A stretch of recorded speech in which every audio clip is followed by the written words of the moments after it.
Hello everyone, welcome to the channel. This is Charlie Gonzalez and you're watching Mecha Borrego. And yes, this is the real grade 1144 Tallgeese EW.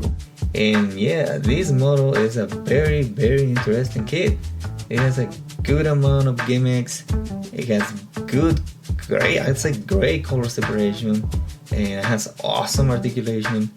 And a lot of people are fans of this machine.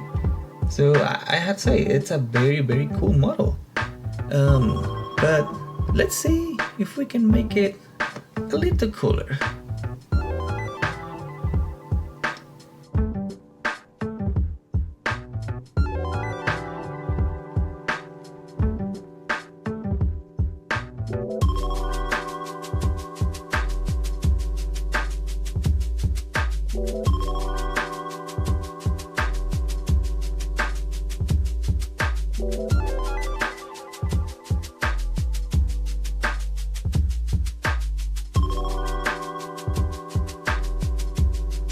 I want to say that I know that not everybody like this wedding. I mean, it's not everybody's cup of tea, but I think this effect give the model a lot of character, and in general make them a little more interesting to me.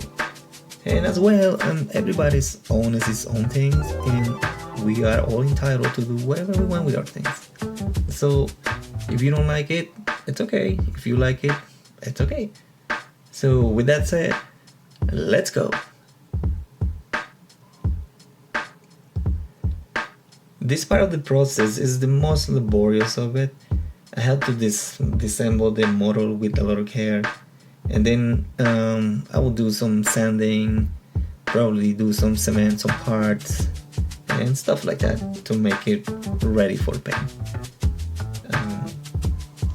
And yeah. For this kit, I decided to go with some accents on silver,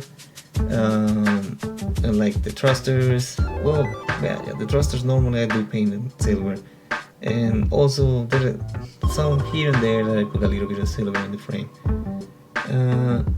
Also, for some moving parts on the frame, I use this copper tone. Oh, by the way, all the colors you see, it's stuff that I mix myself. So I have like the base colors and I just mix them. Like the copper is just the old gold with a little bit of red.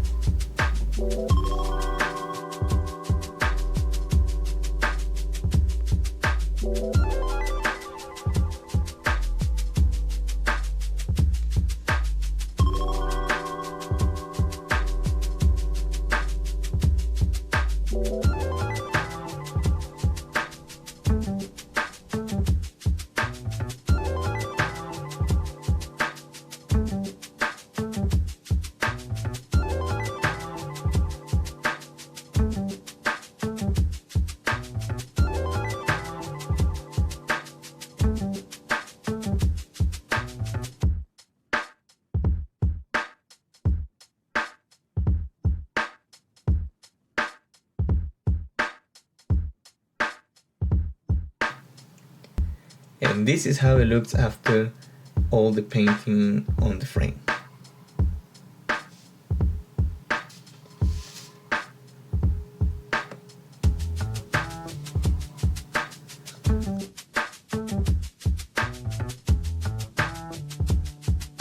Alright, it's time for a Mecha Borrego tool highlight. Yes, in this occasion we have this electric motorized rotating base. I got this one at Amazon and it was about $20 something. It was not that expensive. This one is the matte white color. I believe it has a couple options in color in there. This one's very good. I mean, it has 3 speeds. It goes slow, medium, and fast. It has this feature that you can turn one side and it turns to the other side by itself, and that feature has also like 2 or 3 speeds to do that. As well, it goes to the right and goes to the left. I mean it's a very complete rotating base. I like it a lot. I will give you an 8 over 10 just because in the lowest speed, it's kind of noisy. But as I say, overall I like it, and I recommend it. And also, if you want to get one of these ones, I will leave the link in the description. And I want to say that I'm not getting any money from them. I'm just liking the stuff and just recommend it because I like it.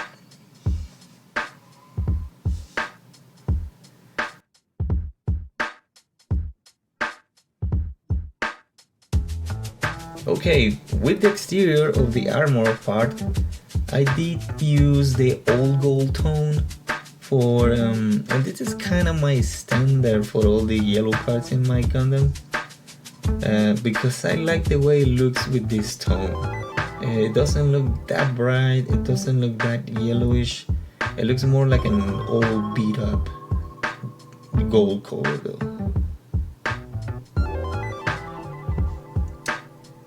Okay, on this section of the video, I put some quote-unquote rust. I mean, rusty looks that rusty look. And basically, how I do this, I just use a little bit of the darker color, and then with the whole red, I just tap a little bit on top of that once it's dry, and just make a spot not too long, not too big, not too small. And I always try to make a little irregular so it actually kind of looks like rust, let's say.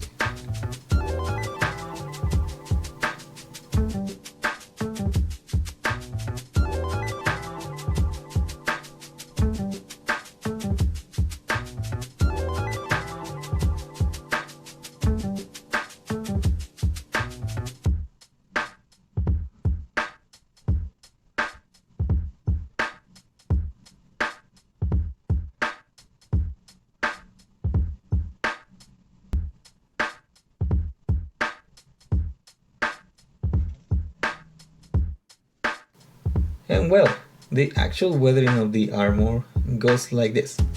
I started with the base color, and in this case it was a very light brown to try to simulate dust or grime on it.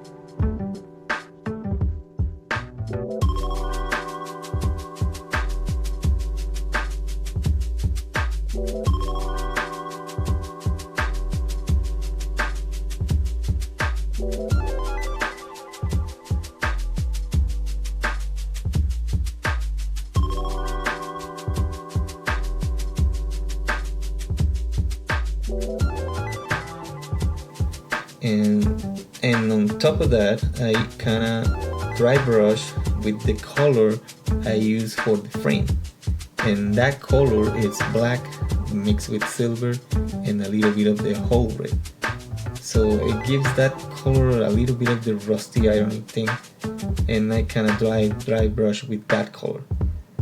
You also can use a mix of black and silver just to make it more like a greasy kinda dry brush finish. And also it depends on how dirty you want your model, it will determine how much dry brush you're gonna have to do. And for doing this part of the job, I will recommend you to get a set of flat brushes. Those there are really helpful in this part of the process, because I mean it helps you a lot with the control of the color and also with the shading of this thing. So yeah, if you want to do that, I recommend you to go get a set of those. And obviously after all this weathering is done, I apply a coat of the flat coat that I use, and I have to say I don't use like one of those main ones that we use in the hobby. I just use one Krylon, I think is the brand from Walmart, that I don't know, like 4 something. and it gave me good results, and so far I haven't had any issues with it. No frosting, no cracking, anything like that. So I just want to keep using that because I like it and it's cheap. And also I have to say one more thing.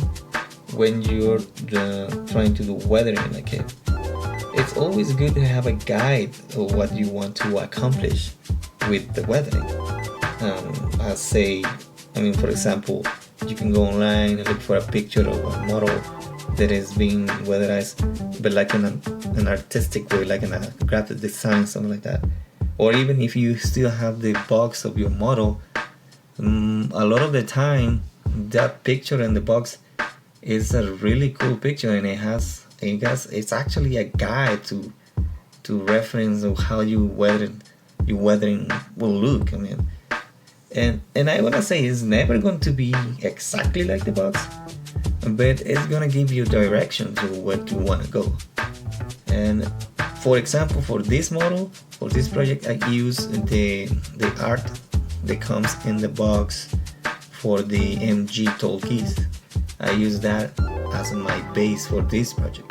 That's why I did it this way. And I think I have to say, it doesn't look, as I say, exactly like the picture in the box, but it gives me an idea of what I want to do. And I think that's great.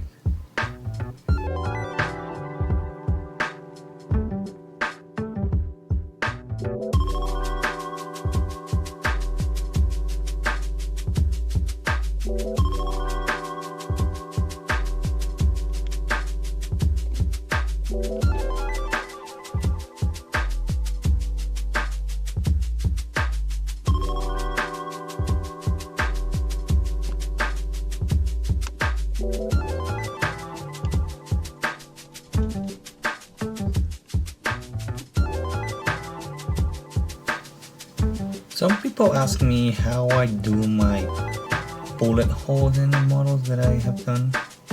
And well, to be honest, I do not like to actually make damage to the model.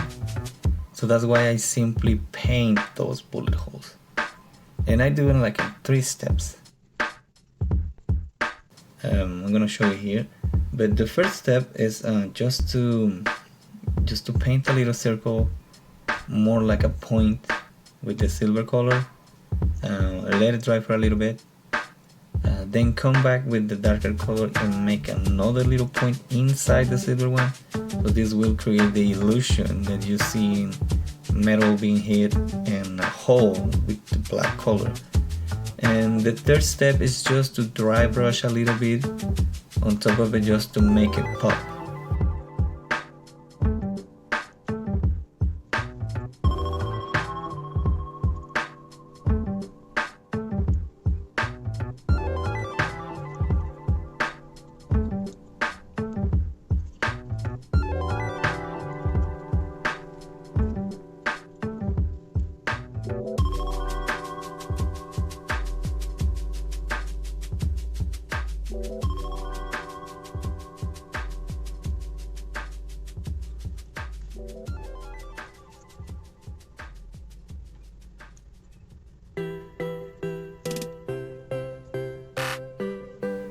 And well guys, this is all that gonna be for me on this video.